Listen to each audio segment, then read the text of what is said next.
Olá, amigo. Seja bem-vindo. Eu sou o professor Moreno e você está ouvindo Noites Gregas, este podcast dedicado aos mitos e às narrativas que herdamos do mundo antigo. Salve, ouvintes! Eu sou o Felipe Speck e este é o 47º episódio do nosso podcast. A gente aqui vai dar sequência à saga de Troia. No último episódio nós falamos sobre Peleu e Tétis, eles são os pais de Aquiles. Neste episódio a gente vai falar sobre o casamento e mais especificamente sobre um evento bastante importante que ocorre nesse casamento, um evento definitivo para o início da Guerra de Troia, que é o Pomo da Discórdia. O Pomo da Discórdia é uma maçã que é atirado no meio da festa e que carregava a mensagem A mais bela, a com crase. Isso vai mobilizar as deusas Atena, Afrodite e Hera, que vão reivindicar esse troféu, e o Zeus vai escolher pares para julgar quem merece levar esse prêmio. No episódio, o professor Moreno narra detalhes da festa de casamento, conta qual foi a escolha de pares e mostra as implicações da sua decisão. Já adianto aqui que o material exclusivo deste episódio está muito bom.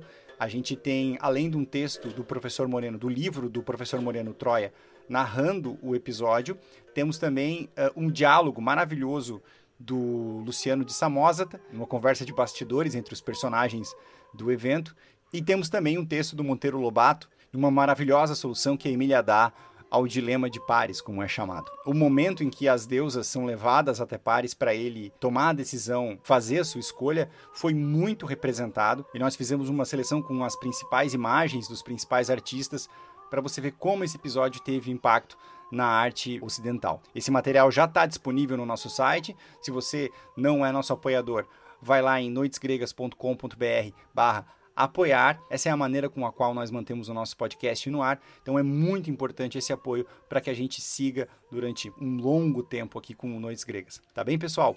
Um bom episódio para vocês.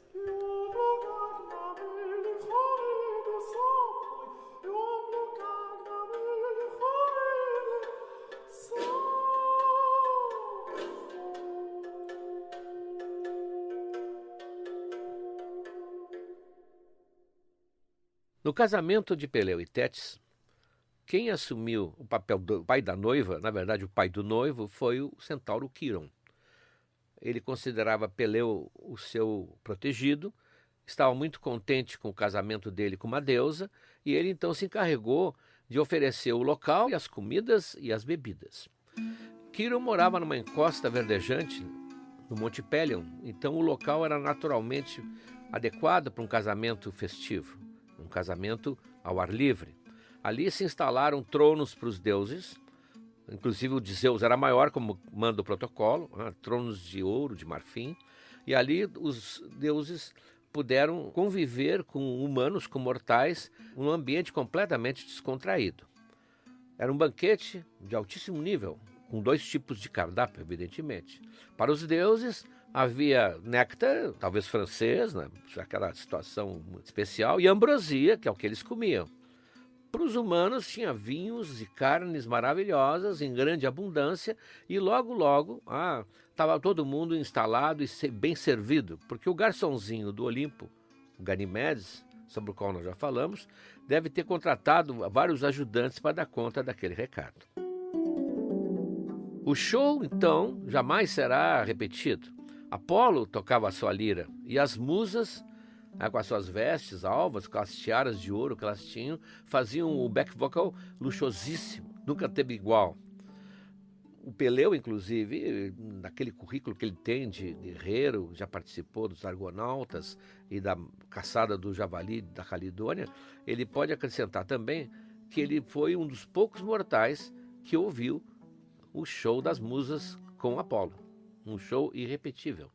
Bom, acontece que o néctar, já discutimos isso num episódio lá no início, o néctar não é o vinho, mas ele tem cor de vinho, tanto que em várias passagens da mitologia a roupa da deusa fica manchada com o néctar. Então ele tem uma cor mais ou menos da uva e ele tem uma certa propriedade inebriante. Os deuses não ficavam tomando suco, o néctar tinha aquele brilho que o vinho traz. Então, com o vinho e o néctar rolando, daqui a pouco estavam todo mundo confraternizando, passando o braço por cima, cantando, todos estão felizes. E Eu diria até que não me espantaria se alguém lá de vocês estivesse presente, se algum moderno infiltrado não se aguentasse de entusiasmo e gritasse o indefectível: toca, Raul.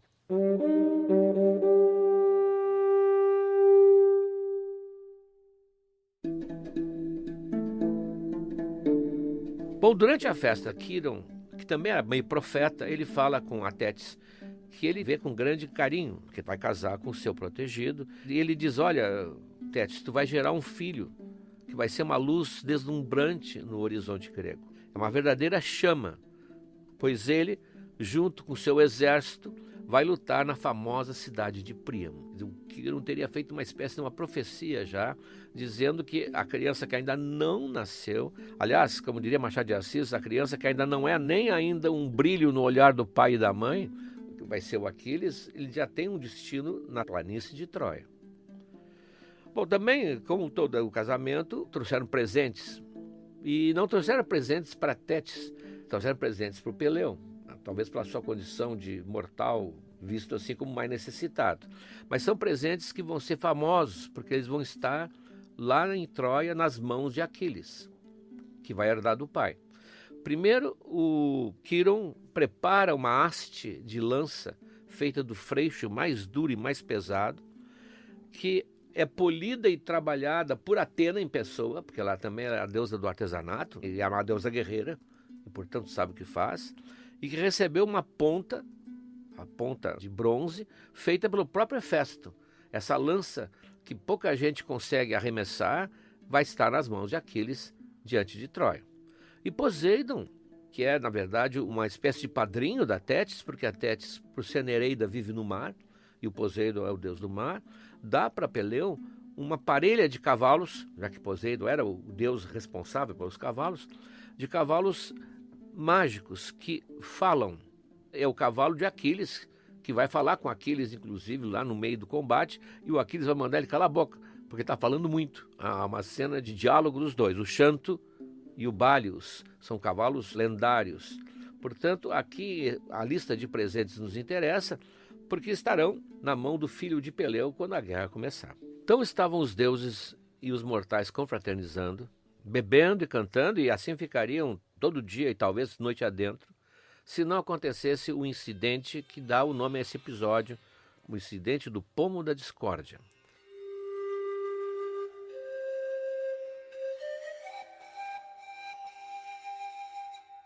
Aqui entra um personagem que não está na festa. E não está na festa porque não foi convidado. Trata-se da deusa Eris. A deusa Eris, chamada a deusa da discórdia, ou a deusa do conflito, ela sempre era um desmancha-prazeres. Onde quer que ela fosse, ela tinha uma infalível capacidade de criar uma confusão. Era uma deusa encrenqueira, porque essa era a sua natureza. Muitos dizem que ela era irmã de Ares, o deus da guerra. Até combinava bem uma coisa com a outra. Ela ajudava o irmão, aumentando as discórdias, aumentando os conflitos, porque ela adorava também ouvir o gemido dos moribundos, ver o sangue, o ódio. Isso para ela era o grande prazer de sua vida.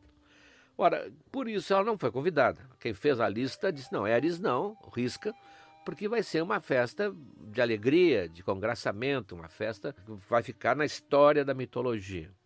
E ela, então, lá fora, porque ela não pode entrar, deve ter um porteiro, alguma coisa assim, ela lá fora só pode ouvir. Ela ouve as risadas, as músicas, as exclamações, e ela está fora. E ela não pode deixar isso acontecer. Ela precisa tomar uma providência. E ela é muito sutil, ela não é violenta em si, ela é sutil, porque ela semeia a discórdia. E a discórdia que ela semeia, como ela, cresce rapidamente. Uns dizem que, de repente, a cabeça dela está tocando no céu e os pés estão no chão. Ela se agiganta quando as pessoas começam a se inflamar.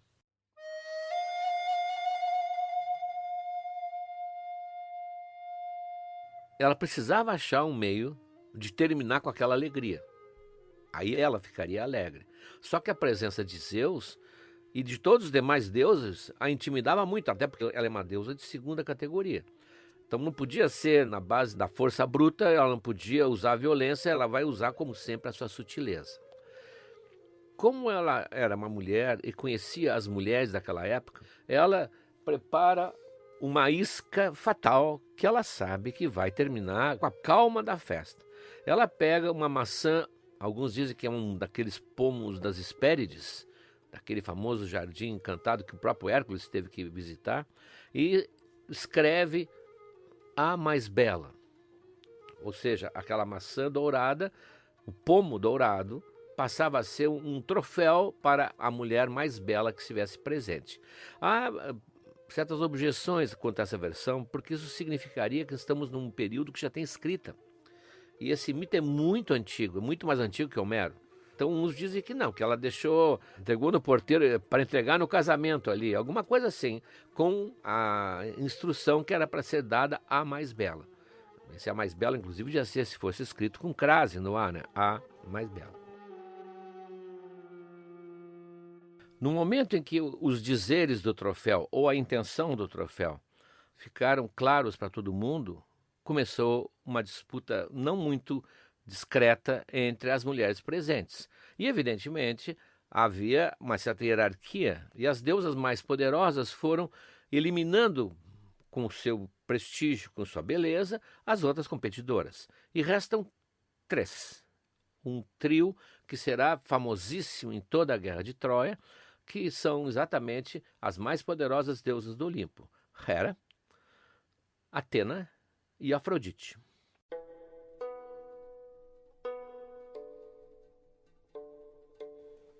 Há uma certa curiosidade dessa candidatura das 3. Afrodite não, porque Afrodite é a candidata natural, a deusa da beleza, deve ter olhado para aquele troféu como já sendo seu.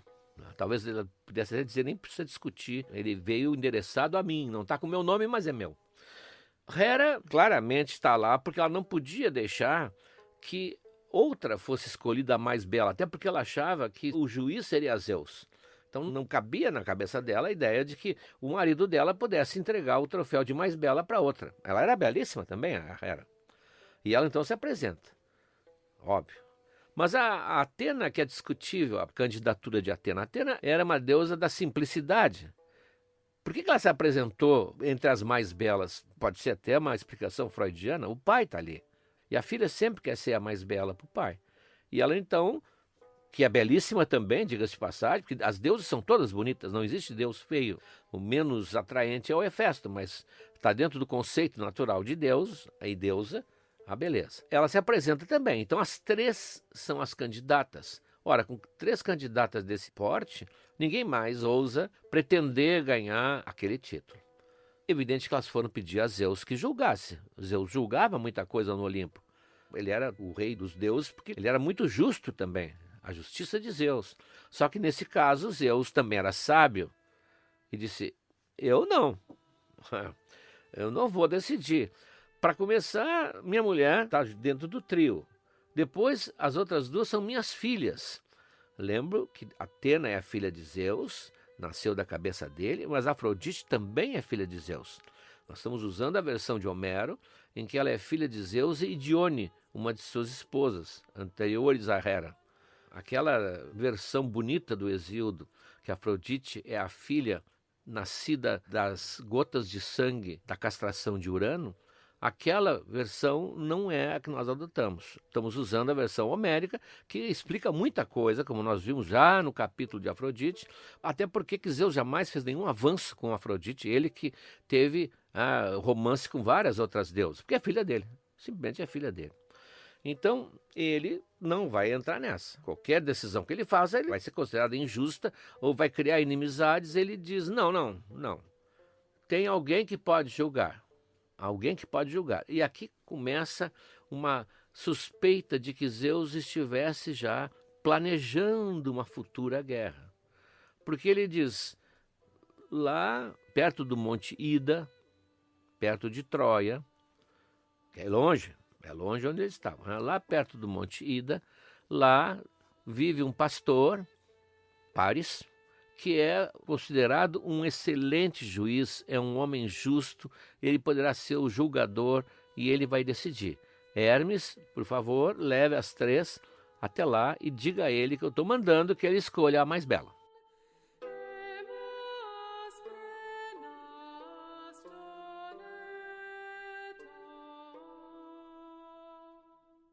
por que Paris? Aqui tem uma história lateral. Vejam, tudo isso não está em Homero. Homero conta a guerra de Troia já em andamento. Nós estamos vendo a pré-Troia. Então isso é recolhido em vários cantos épicos, fragmentos, histórias, reconstituições, para remontar essa narrativa, para que a narrativa não fique com buracos. Então, por que Paris? Paris vive lá em Troia. Por que Zeus não teria alguém mais próximo, primeiro? Não teria alguém que não fosse um homem simples, que era um pastor? E mais, que não fosse tão jovem? No caso, para ser um julgador, a ideia arquetípica é alguém mais velho, sábio, grave, que possa julgar com toda a imparcialidade possível. Então, essa escolha é que já levanta suspeitas que o Zeus estava querendo associar Paris, lá de longe de Troia, a uma história que vai se suceder e que ele já sabe que vai ser. Porque Zeus, como sendo o senhor geral dos oráculos, sabe tudo o que vai acontecer. Então nós estamos diante de um autor, praticamente, que está escrevendo essa história e movendo as cordinhas, movendo as pedras no tabuleiro, para que anos depois tudo venha a ocorrer. A explicação que se dá do porquê Paris é porque ele tinha sido comprovado um excelente julgador e um homem honesto. Quando houve um julgamento de touros, que Paris, aliás, criava também no seu rebanho. Houve uma disputa uma exposição praticamente de animais, de qual era o mais magnífico, mais ou menos o julgamento que ele vai ter que fazer depois das deusas, e ele dá o prêmio a um touro alheio que ele não conhecia, que tinha aparecido na disputa, e que ele considera, inclusive, melhor que o dele, que era um favorito da disputa, e ele reconhece que o touro esse de um estrangeiro tinha muito melhor qualidade do que o dele. E quando ele dá essa decisão, o touro se metamorfoseia em Ares. Era Ares, o deus da guerra, que estava ali na forma de touro. E ele diz: tu és um homem justo. É raro, tu és um homem muito honesto. Então, por causa dessa história, que foi trazida, vejam, de outros livros, de outros poemas, de outros fragmentos, não do Homero, é que explica por que foi Paris. Então, na cabeça dos Zeus, esse é um bom julgador. Mas, vamos continuar desconfiando. Aliás, Zeus sabe, e ninguém mais sabe, nem o próprio Paris, que Paris vai ser reconhecido como o filho real da casa de Príamo. Logo, no desenrolar dos acontecimentos, vão descobrir que o Paris era um filho que tinha sido abandonado na montanha quando nasceu, por razões que nós vamos ver, e ele tinha sido lamentado durante anos pelo pai, o Príamo, e a mulher, a Hécuba, pelo fato de terem tomado aquela decisão. E logo depois desses acontecimentos que nós estamos narrando, ele vai ser reconhecido como o filho desejado, o filho perdido, e vai ser recebido com todas as honras. Quer dizer, Zeus sabia. Não é um simples pastor que vai julgar, é um futuro príncipe troiano. Então está o Paris com o seu rebanho, e aí eles não especificam, é ovelha, tem gado, é um pastor típico, está encostado numa sombra de uma árvore, debaixo daquele sol quente, quando ele vê algo se movimentando chegar numa clareira da floresta bem perto dele. São as 3 deusas, acompanhadas por Hermes. A visão já é assustadora, não horrível, mas assustadora, porque ele percebe que o sobrenatural está chegando ali. Ele está sendo visitado por deuses, que é uma coisa rara, e por vários deuses. Tem 4 deuses que estão chegando ali para alguma coisa que o escolheram e que ele já sabe que não vai ser boa. Os mortais admiravam os deuses, respeitavam, mas sempre tinham medo da proximidade deles. Assim como uma pequena canoa tem medo de se aproximar do porta-aviões. Alguma coisa vai acontecer de ruim e não é para o porta-aviões.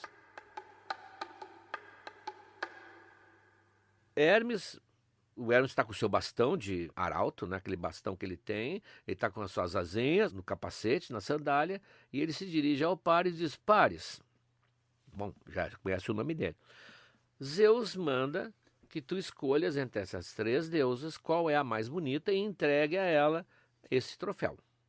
E passa às mãos dele o famoso pomo da discórdia. Claro que é o pomo que vai gerar toda a discórdia, que vai gerar a guerra de Troia. A primeira reação de Paris é simplesmente dizer: olha, eu não sou digno de fazer isso, eu não tenho condições. E o Hermes diz: não, pode cortar esse papo. A ordem de Zeus, não tem. Aí o Paris: não, mas veja bem, não tem, veja bem. vai escolher porque é a ordem de Zeus e eu só posso voltar lá com uma decisão tua. Então cria-se uma cena clássica, inclusive na pintura, ela foi pintada e imaginada centenas de vezes. É um local aprazível, numa clareira, tem um lugar assim que não é escuro, porque a luz do sol passa. Sempre sentado está o Paris, com a sua roupinha de pastor. Às vezes tem um cachorro do lado, como um bom pastor tem, a sua flauta. Ao seu lado de pé está o Hermes, com a sua roupa de Hermes, com a sua indumentária. E as três deusas, numa atitude de expectativa, olhando para o Paris, que vai decidir qual delas é a mais bonita. Isso aí vocês vão encontrar nas mais variadas cores e formatos, mas sempre a mesma configuração. É esse famoso quinteto da cena do julgamento de Paris. O único mortal é o Paris.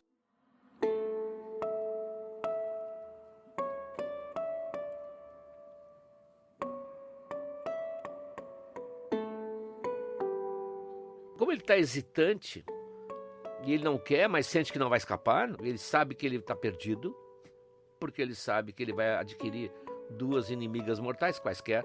Das duas que ele ficarem de fora, são poderosíssimas, são inimigas cruéis e muito poderosas. Mas as deusas percebem a indecisão dele e sentem que podem talvez ajudá-lo a decidir, podem influir na decisão. Então elas se aproximam dele e o Hermes diz, olha, se vocês querem falar com ele, uma por uma, em particular, o Hermes percebe a situação. E então elas se adiantam e falam mais próximo do Paris para fazer uma espécie de sedução. Atena promete a ele que ela pode fazer com que ele nunca seja derrotado por nenhum oponente. Ele vai ser realmente um grande guerreiro e que se ele lutar contra os gregos, por exemplo, parece que todo mundo sabe, menos os troianos, se vier a lutar contra os gregos, ele vai vencê-los. Então ele vai ter glória nas armas e vai ser um invencível praticamente. A Hera oferece, tem várias versões, é claro, ninguém assistiu a essas ofertas, muito menos essa conversa particular. A Hera oferece, numa versão, o poder sobre a Ásia. Ele passará a ser o imperador da Ásia, porque daí não pode esquecer que Troia está na Ásia, está na Turquia hoje, do lado asiático. Portanto, toda a Ásia seria, não sei o que imaginavam por toda a Ásia naquela época, ele seria o imperador da Ásia. Outra versão diz mais modesta, até diz, não, eu vou aumentar a fertilidade do teu rebanho. Tuas fêmeas terão sempre no mínimo 2 filhotes. Então tu vais duplicar, vais quadruplicar a tua riqueza. Essa é uma versão mais modesta. Bom, mas a mais espetacular, evidentemente, é a de Afrodite.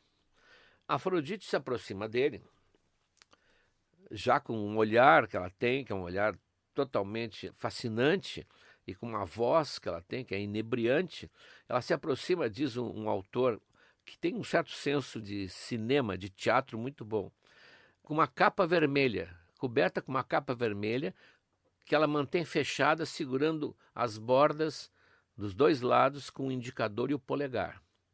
E ela se aproxima dele, bem perto, e quando chega bem perto, ela deixa cair a capa. E ela está completamente nua. O que me lembra Marilyn Monroe, que dizia que dormia apenas com o seu Chanel número 5, que era o perfume que ela passava na pele. E aquela visão, a visão da deusa nua e Afrodite, com toda aquela sensualidade que ela tem, o Paris não consegue quase controlar a sua imaginação. Não tem poder da guerra, não tem império da Ásia. E ela ainda acrescenta, se tu me escolheres, eu vou te dar a mulher mais bonita do mundo como esposa, a bela Helena, rainha de Esparta.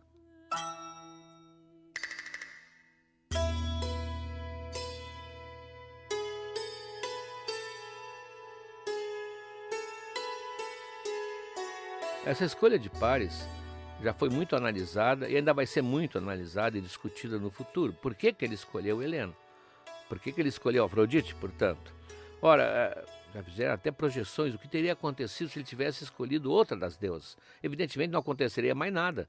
Terminaria a Guerra de Troia, terminaria a Ilíada e Homero ia fazer outra coisa. Tudo está caminhando para que a Guerra de Troia aconteça. E para que a Guerra de Troia aconteça, ele tem que escolher Afrodite, que vai lhe dar Helena, que é casada com Menelau, que é o rei de Esparta, que vai então reagir e assim as coisas vão acontecer. A explicação que normalmente se aceita é que o Paris é jovem e ele opta pelo amor. Ele não quer poder, ele não vê uma grande importância em poder sobre a Ásia. Aliás, nem consegue imaginar o que seja o poder sobre a Ásia, sendo um pastor de vida simples e frugal. E, portanto, a ideia da mulher mais bonita do mundo, já que ele vai morrer em breve, porque ele sabe que as duas deusas não vão deixá-lo durar muito tempo, ele opta então pela Helena. Essa opção é muito fascinante para nós, porque mesmo os mais cínicos, os mais resistentes, que acham que isso é um romantismo tolo, mesmo aqueles que se dizem impermeáveis a esse sentimentalismo, não escapam daquela ideia de uma guerra imensa ter sido travada pelo amor de uma mulher, o que tornaria a Guerra de Troia uma guerra única, e talvez por isso uma guerra que só poderia ter existido realmente na fantasia e na literatura, jamais na vida real. Mas um ponto que eu não posso deixar de ressaltar é que o que está por trás dessa cena, o que está por trás dessa cena que foi imortalizada por este mito? Está por trás algo que é muito importante para quem estuda o papel da mulher e as atitudes do Ocidente em relação à mulher. As três deusas, naquele momento, elas representam como divinas, representantes divinas de todas as mulheres. E elas se submetem, e não discutem, à apreciação de um olhar masculino. E aceitam que ele julgue, que ele defina o valor que ele acha que elas têm. Essa cena, que é uma cena que, se nós pensarmos bem, tem muita coisa por trás, nos diz muita coisa, ela foi aceita com a maior naturalidade, talvez até com entusiasmo, por todo o Ocidente. Essa cena foi absorvida e considerada quase como uma cena arquetípica da nossa vida. O quando, por trás disso, está ilustrando uma relação do homem e da mulher absolutamente condenável e que tem que ser estudada a fundo.